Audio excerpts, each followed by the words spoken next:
are constantly changing, and that includes myself. A lot of you here probably know me from such episodes as PaladinAmber and the girls, or PaladinAmber cross the boys, or PaladinAmber versus the doors from Fall Guys. But we're not going into detail about that. We're constantly changing, hopefully for the better, sometimes for the worst. Take, for example, your favorite creators, such as Dream, or even, that one might be too soon.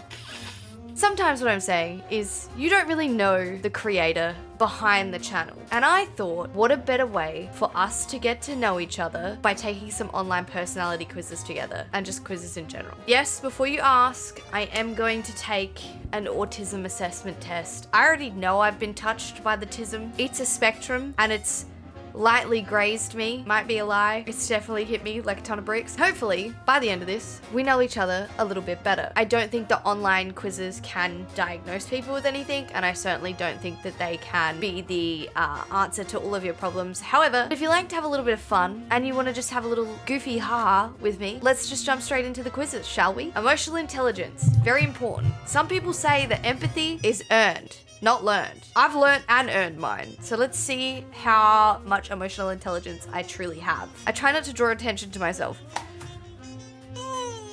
Okay, I know what you're thinking. Listen, hear me out. When I'm out in public and I'm not doing online things, I most certainly do not want attention on me at all. I want to blend in with my surroundings like a chameleon.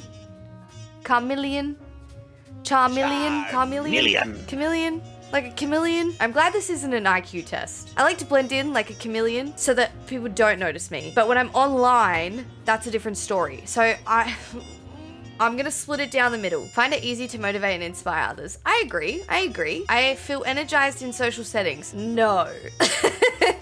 Do you ever walk into a room and all of a sudden you become so aware of your skin on your body? Has that ever happened to you? No, just me. In a group conversation, I usually listen attentively, contributing only when necessary. I usually jump in, eagerly sharing my thoughts and ideas. This.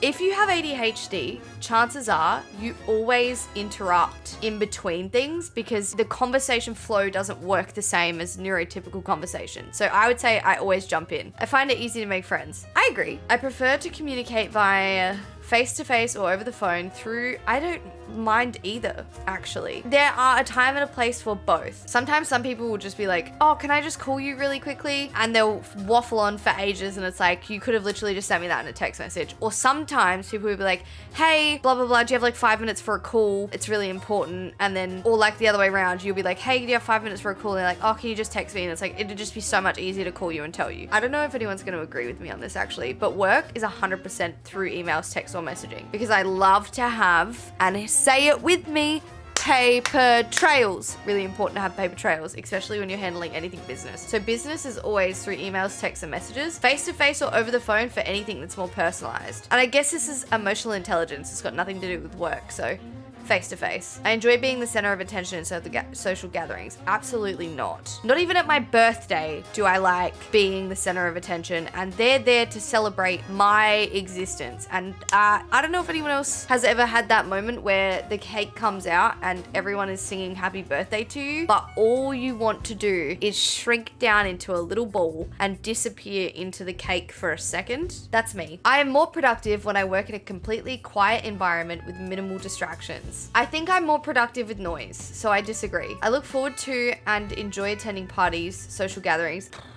Hear me out. I can do it after I socialize. It's like a hangover, but for being funny, except I'm not really that funny and I'm just stressed the whole time about what I'm saying. I could do it. I like it, I think. Maybe. The only thing I'm learning from here is that I'm very indecisive. I prefer to gather information based on intuition and insights derived from patterns and connections or experiences and tangible evidence.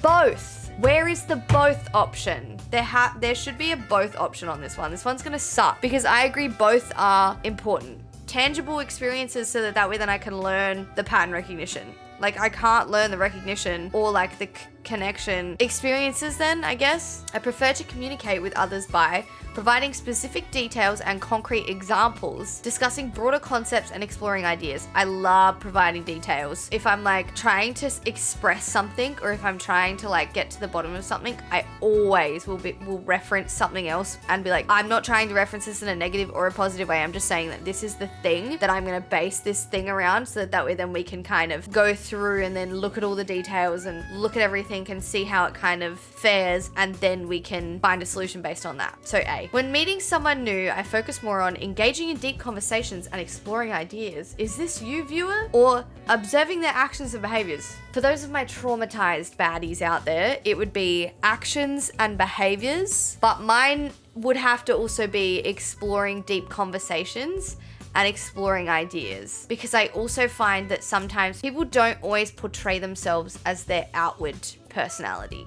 No, people aren't always, a person's personality isn't always portrayed by their outward behaviors, because it's like some introverts are so extroverted in like public versus when you get them home alone and comfortable, they're quiet. This has got to be a both. This is in between. I enjoy learning new skills and exploring different hobbies, even if they may not have immediate practical use. I disagree with this. I actually disagree with this. I am a big starter of things, especially if it's like drawing, painting, music, a skill of some kind, like reading, anything that could give me some kind of skill. I do like to learn, even if it isn't practical. I don't know what that means though, because everything is practical in some way or another, I think, isn't it? Maybe? I don't disagree or agree. I find it easy to resist distractions and stay focused on the task at hand. I disagree with that. No way. I have to have my window shut for a reason. I see a bird out there and I'm off for an hour bird watching.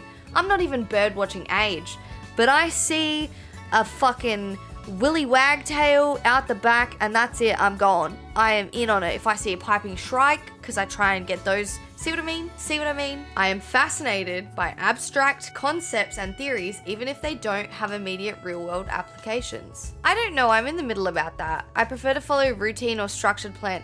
I wonder if this is going to give me, in the end, like a you are autistic or something like that. I prefer to follow a routine or structured plan rather than embracing spontaneity. Again, for weekly business things, or like for weekly work, or like gym or food even. Oh God, I am just so autistic. For like food per se, it's like, yeah, I like to have, especially when I'm eating at home, a set week structure or like a set plan for the week. But I also really like spontaneously like going out to eat or like trying a new recipe. I'm in the middle again. Oh no. I tend to trust my gut feelings and instincts when making decisions. Oh, 100%. 100%. Last time I didn't trust my gut, I got in a car with a stranger and she said that she was gonna just take me up the street to work, and she did in fact not take me up the street to work. She took me all around and it was the scariest thing I've ever. And so I learned then and there to trust my gut, because my gut said to me, to begin with, hey, you dumb bitch, remember how we said not to get in cars with strangers? This is a perfect example of that. So I tend to make decisions based on logic rather than emotions. Now I do. Back then, not so much. I would kind of agree. I prefer to analyze the situation before expressing my feelings about it. Wrong. If that shit lingers anywhere in my body, if I feel even like a little tingle in my toes about something, I will bring that shit up instantly. You know why? Because I feel like 99% of the problems that we have to this day are based off of holding shit in for no reason, because people are emotionally inept. If you think somebody expressing something to you is too much, then you're too little. I'm sorry to say it. I think if we were all big lovers, big criers, big sensitive babies, and not in the way of like, you sensitive little baby, you can't lift all the shopping and fight a cow. Wrong. I think if we were all just a little bit more like, oh, I didn't like that tone, or blah, blah, blah, I think everyone would be very nice to each other, way nicer than we are now. So I find it easy to detach myself emotionally from difficult decisions in order to think clearly. Wrong. I often find myself playing devil's advocate to test the validity of others' emotional arguments. I disagree with that. I prioritize maintaining harmonious relationships with those around me, even if it means compromising my own needs. Moving on. I often consider the emotional impact of my words and actions on others before speaking or acting. True, I always do, because I always speak to others like I wish to be spoken to. A lot of the time, I think that people forget or like mistake kindness for weakness, or like sensitivity for weakness, or politeness for weakness. And I think that no matter the situation, you can always be polite to somebody. I find it fulfilling to support and encourage others. Oh, fuck yeah, absolutely I do. You win, I win. We win. That's it. That's as good as that gets. I am good at recognizing and managing my own emotions, even in challenging circumstances. This I would say incorrect, because sometimes I think I'm being fair when I can also be a little bit more detached. I would say I disagree. I'm not that good at recognizing my own emotions. I value an open and honest communication in relationships where feelings and emotions are expressed freely and respectfully. Respectfully, yes. Freely, yes, as long as the other party is comfortable having those conversations. So I agree. I enjoy having deadlines to work towards. I do and I don't. I prefer to be told when something needs to be done. However, I also get, what is it called? Where you get like decision paralysis, where it's like you cannot keep doing the thing because it's like you know that it needs to be something defiant. I don't know. I do. I enjoy having a deadline because then I can get it done and be done with it. I tend to make decisions quickly rather than pondering over them for a long time. I mean, this very quiz has...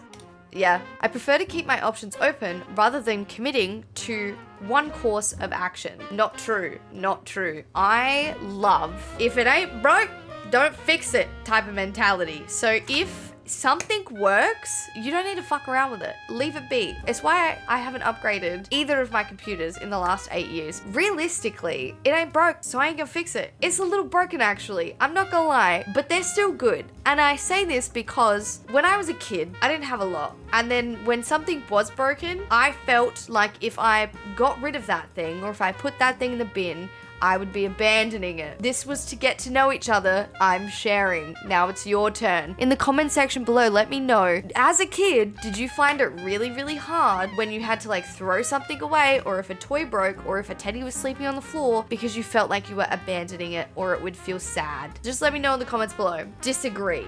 I find myself adapting to changes rather than resisting them. Wrong. I love structure in life, and if something does change, it throws me off. I feel more comfortable when I have the freedom to improvise rather than following strict guidelines. Yes and no. In some things, I love being able to improvise and having wiggle room. In other things, I fucking hate having, tell me what you want from me. Sometimes in life, maybe good, maybe shit. Sometimes I really like being told what to do, and then sometimes I like being given the option to do whatever I want to do. A good balance of both. So this is going to go in the middle. If you want a specific outcome for something, you have to tell me exactly what that thing is. It's like if you want the dishes cleaned a certain way, or if you want a certain video a certain way, or if you want me to say a certain thing, then tell me that that's what you want from me. Otherwise, I am going to improvise, and I'm probably not going to do it to the standards in which you like, and then we're all upset with each other, and that's not good for anyone. I'm going to go in the middle. I tend to procrastinate rather than completing tasks well in advance. I mean, this video is a week late, so I would say I tend to procrastinate a lot. I feel more comfortable when I have a clear schedule to follow. Yeah,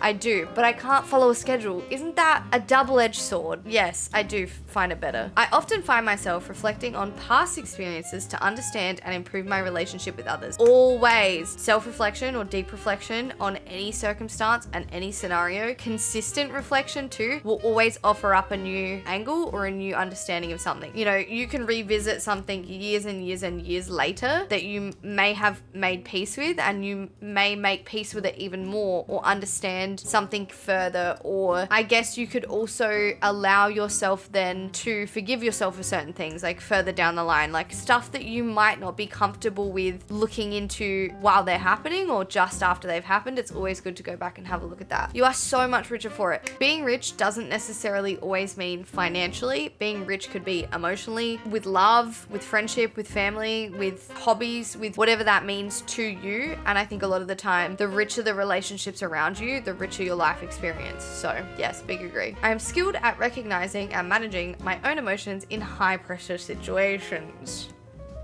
I would like to say yes to this, but I'm going to disagree. I am driven by a passion for achieving my personal and professional goals.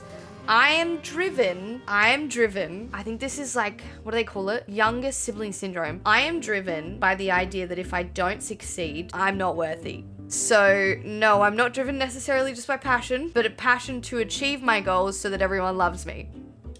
I am aware of my strengths and weaknesses. No, because I think that that's ever changing, and I don't think you can ever really know what your weaknesses are until you're triggered by them. I can sense when someone is upset even if they don't say something. Yeah.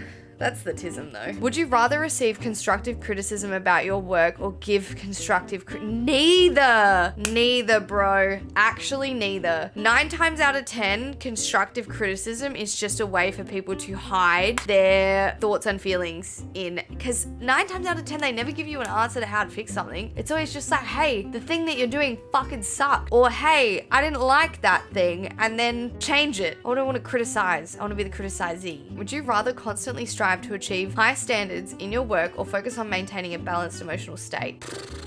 I think I'd rather be seen as crazy, and then I'd rather have really high standard at work. But I would have to say maintaining a balanced emotional state, because honestly, you could do shit work but be a good person, but if you do really good work and you're a really shit person, that says a lot about you, you know? Would you rather focus on building a wide network of professional contacts or focus on achieving professional career milestones? Ooh. I think milestones, because I think that the professional network of contacts is very, what's the word, where it's like empty. If you're not building genuine connections with anyone on a professional level, then there is no, that's not fun. That's yuck. I'm gonna say focus on achieving. Would you rather manage your stress through personal hobbies or through social interactions? Social interactions, because I think that your friends, as long as they're also comfortable with it, are sometimes the best therapists. And not in a way that's like, oh, I'm gonna dump all my problems, but it's like, if you have a really good group of people that you hang around and you can share stuff with, that's fucking worth $1 million.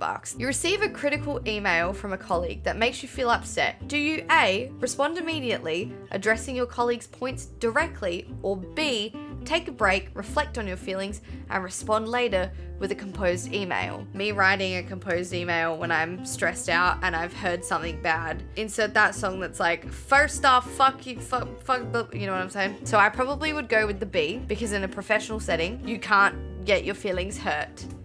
So I would B, reflect on my feelings, think about why I'm upset by it, and if it has grounds to be upset, then respond in an appropriate manner. You have a goal to learn a new skill, but you also have a full workload. Do you A, dedicate a set amount of time each day to work on the new skill, even if it means longer working hours? Or B, wait until your workload decreases to focus on learning a new skill? Maybe, I would say B, because I also don't want to like overwhelm myself. You know what I'm saying? You've been working on a project for months and it's not progressing as expected. Do you A, keep pushing forward, adapting your strategies as needed, or B, reevaluate your goals and consider if the project is still worth pursuing? I would have no idea. I think that this is a really good question, because a lot of YouTubers or a lot of creators always get into this flow of like, content doesn't do well and then you don't know what you're doing, but you keep going and you keep trying to adapt and change and blah, blah, blah. Or like, then you have to sit back and reevaluate what it is that you're working towards. What do you want out of it? What is it? Is it to reach more people? Is it to do this? Is it to build a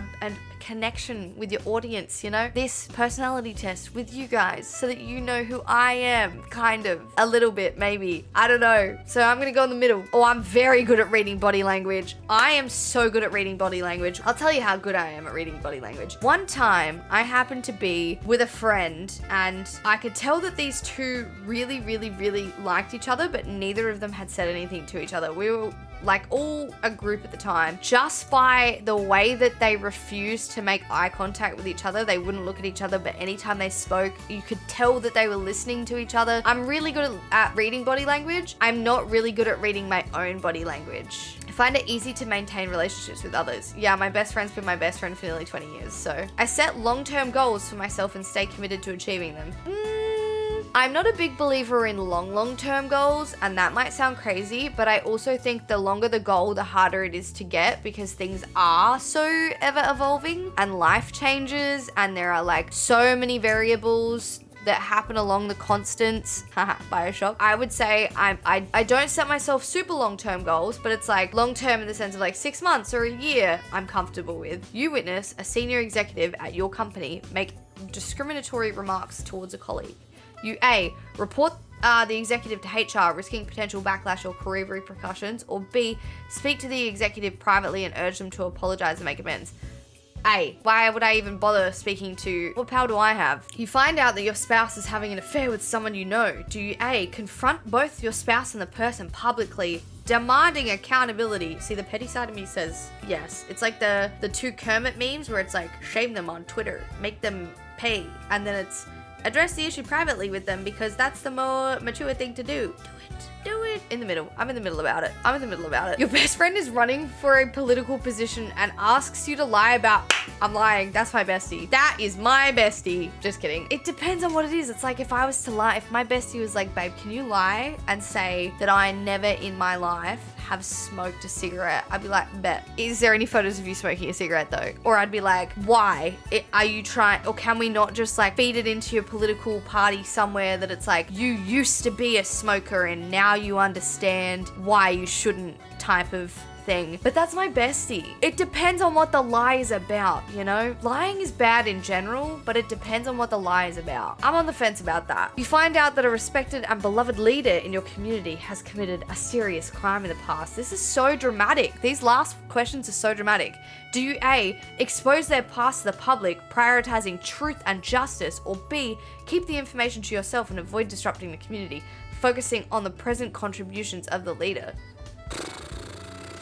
Well, it depends on what you mean by expose it to the past. Like, I'm not going to be like out on the corner like an 1805, hear ye, read all about what the mayor has done. But I would probably go to like my authority and be like, hey, this is weird. Chances are they probably know if he's already a beloved leader and he's done heinous things in the past and he's already a leader, chances are they already know. But obviously I'm gonna like try and expose that. Oh my God, your child admits that they were involved in a hit and run accident but want to keep it a secret. Do you A, encourage them to turn themselves in, teaching them accountability, or absolutely? What kind of question is that? I'd lie for my bestie, but not for my kids. You learn that a colleague has been making offensive jokes about a sensitive social issue. Do you A, confront them directly and demand them to stop, risking workplace harmony? Report the behavior to HR, potentially escalating the situation. I just confront them and be like, hey, can you please stop making jokes like that? I don't like that. Your adult child is pressuring you to move into an assisted living facility, but you feel independent. Do you A, refuse and assert your desire to remain in your home, risking tension with your child, or B, consider moving despite your feeling to ease your child's worried? I would say if I'm in any circumstance to do this is such a weird question. I would stay in my home, but I would be like, is there something that we can do? Like, can I get assistance? A, you want to discuss important end-of-life plans, but your family avoids the topic. Do you A, insist on having the conversation to ensure your wishes are known despite their discomfort, or A, avoid the topic to keep family gatherings pleasant? Now, we talking about that shit. I'm having a funeral before my funeral. If I'm dying, if I ever get told, oh my God, hey, you're dying, guess what? Funeral's happening while I'm alive, babe. I don't want a funeral while I'm dead. That's no fun. I want to have a celebration of living, not a mourning in death. You guys can cry about me when I'm gone, but while I'm here, like, let's go mini golfing or something and be like, if you guys beat me, then that means you hate me and you want me to die. So then everyone would let me win. During a team meeting, you notice two colleagues are arguably heated about how to proceed with a critical project. The disagreement is escalating and the rest of the team is becoming increasingly uncomfortable. Do you intervene and suggest taking a short break, then continue the discussion with everyone's input, or B, directly address both colleagues in the meeting, asking them to explain their points of view to understand their perspectives better? You take a short break. You always take a short break, because chances are the more that something is escalating, the less anyone's gonna actually listen. I'm not gonna listen to you when you're angry. You're not gonna listen to me when I'm angry. It's called gridlocking. Look it up. Your manager has just given you feedback that was more critical than you expected, suggesting areas of your performance need improvement. Some of the feedback was about the skills you thought you were proficient in. You A, thank the manager for your feedback and ask for specific examples and suggestions for improvement, or you B, explain your perspective and provide evidence that contradicts the critical feedback. I would say a little bit of both. I would say, look, I thought that I was doing a satisfactory job or above satisfactory job. However, it seems that you have noticed that I'm not. Can you please give me those examples so that I can better apply myself in those situations and potentially have a better outcome? However, next time, can we maybe discuss it in a way that doesn't make my prior efforts or my previous efforts null and void because I worked really hard? And that's not emotional intelligence. In the middle. Select my age. 25 to 44. Why is it not?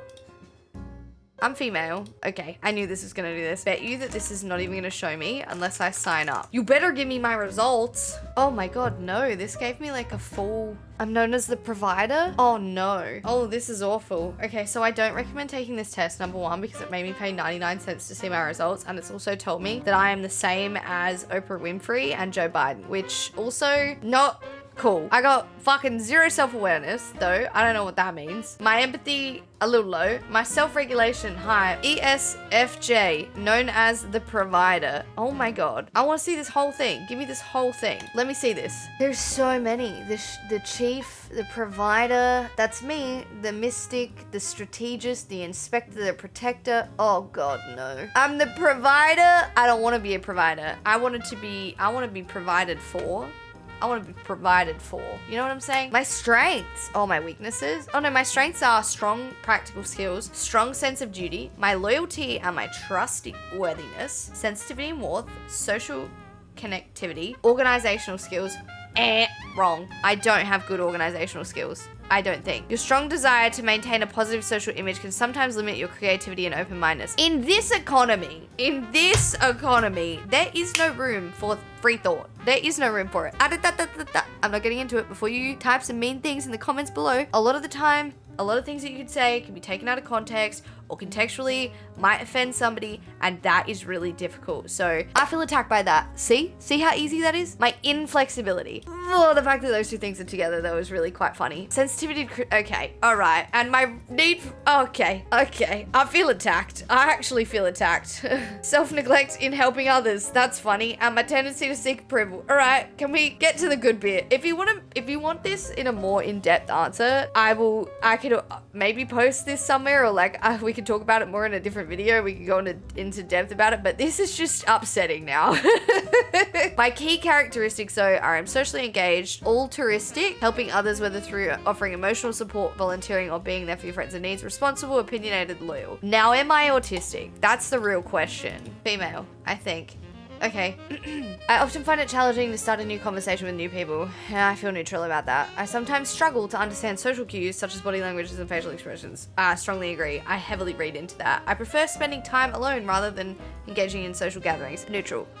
It is difficult for me to make small talk with others. Small talk is really hard, actually. I could, if you ask me about Five Nights at Freddy's, I could probably talk it. If you ask me about Bioshock, Five Nights at Freddy's, Fallout, if you ask me about any of that sort of shit, I could chew your ear off. If you're like, so, you know, like what kind of beans do you like? I would rather kill myself than engage in that. I feel anxious or uncomfortable in group settings. Yes, always. But that's also because I don't know what everyone else is thinking. And that's really difficult. So I agree. I have difficulty maintaining eye contact during conversations all the time. I sit there and I will think to myself, how long do I have to keep eye contact with? I can't even make eye contact sometimes with you guys through the camera. That's difficult to do for me because I think, what if I look too long? You know? Like right then, I just was like, am I looking too long? Strongly agree. I often take things literally and find it hard to, understand jokes from sarcasm, agree. I feel more comfortable when people explain things directly without relaying on hints or subtlety. Yeah. Agree. I find it hard to express my thoughts or emotions verbally. Disagree. I sometimes miss or misunderstand subtle changes in tone. No, strongly disagree. I tend to talk at length about my interests, even if others seem uninterested. Yep. I find it challenging to respond to non-verbal cues in conversation. What do you mean non-verbal cues? What do you mean non-verbal cues? What's a non-verbal cue? What the fuck is this? I don't understand any of that, okay? I don't know. I'm more comfortable discussing factual topics than I am. No. Disagree. When I'm excited about a topic, I find it hard to let others speak or share their thoughts. That's sometimes true. Sometimes true, I cut off people when we're having conversations. I sometimes have difficulty understanding figurative language, such as metaphors or idioms. Is that what non-verbal cues are? Is that a metaphor? Or is that figurative? Figurative. Agree. I have specific routines that I like to follow every day. Agree. I get frustrated or anxious when my routine is disrupted. Strongly agree. I enjoy engaging in repetitive movements such as tapping or hand flapping, especially when I'm nervous. I don't know what you're talking about. I have no idea what you're talking about. I don't know what you discuss. I don't know what you're talking about. I don't know what you're talking about. I often focus intensely on one or two specific interests and spend a lot of time on them. Agree. I tend to collect items related to my interests and become deeply knowledgeable about them. Do I get the Warhammer figures or do I leave them? I've got a lot of them. I find comfort in doing the same activities repeatedly rather than trying new things. I agree, but I also disagree because I sometimes like trying new things when I'm comfortable and feel ready to come out of my little shell. I like to arrange items in a particular order or pattern and feel unsettled if they are moved. Yep, I am easily overwhelmed by loud noises and bright lights. Sometimes, I don't know if you guys have seen people walking through like the shopping center or like out in public with headphones on. I like to call those the tism detectors because I also wear mine out sometimes. So I would agree. I tend to notice small sounds or visual details that others might not be aware of. Yeah, always. Like a flickering light or something. I often feel uncomfortable or anxious in a crowded place due to sensory overload. Yeah, it's too loud. Sometimes it's just too loud. I am particularly sensitive to certain smells and find it hard to be in environments when they're present. One time we had some food in the fridge and I said to James, I knew it was like going bad and I could tell, and every time I'd open it I'd be like, oh, and then I literally said to him at one point, I was like, can you not smell that? And he's like, smell what? And I was like, there is something like rancid in the fridge, like I need you to like open the fridge and have a whiff. And he's like, nah. And I like sniffer dogged that shit out, opened up a bag, went, you can't smell that? And he just goes, oh yeah, a little bit, like now that you've opened the bag, and I could smell it through the plastic. I find it soothing to engage in sensory activities such as touching soft fabrics or listening to calming sounds. Here's a little bit of wheat bag ASMR for you. Sometimes I just like to crinkle this bad boy. I have difficulty managing my time and organizing tasks, especially when there are multiple steps involved. I can manage my time very, very well now, especially if I write things down. So disagree. Yeah, I agree with that. I really do. If it's unexpected, okay, all right. Again, asking me for my email. This is the shit that I don't like. Grand reveal chat. Are we ready? Just kidding. I can't say grand reveal chat. All right. The results are in. A score in 61 to 90 reflects a moderate likelihood of autism traits. General information, summary of findings, detailed symptoms. How much did I score? Oh, this assessment suggests a moderate likelihood of autism-related traits. These traits may affect social interaction, routine preferences, and sensory processing. Though with the right strategies, this individual can manage their aspects effectively. Just like YouTube, it's also a spectrum. So if you like this video, please give it a like, comment down below something nice so that the algorithm loves us, because that way then it gets showed to more people, and hopefully I will catch you in the next one. Look, if you learned a little something, share with me something about yourself, because that way then we know each other better. I really want to put out a few videos talking about some of my favorite video games like Fallout or BioShock, or even discussing like some of my favorite horror games, or like I would call them like urban game legends, because I love stuff like that. So if you would like to see that, let me know in the comments below. I would love to dive more into that. And yeah, if I don't see you in the next one, thanks so much for dropping by.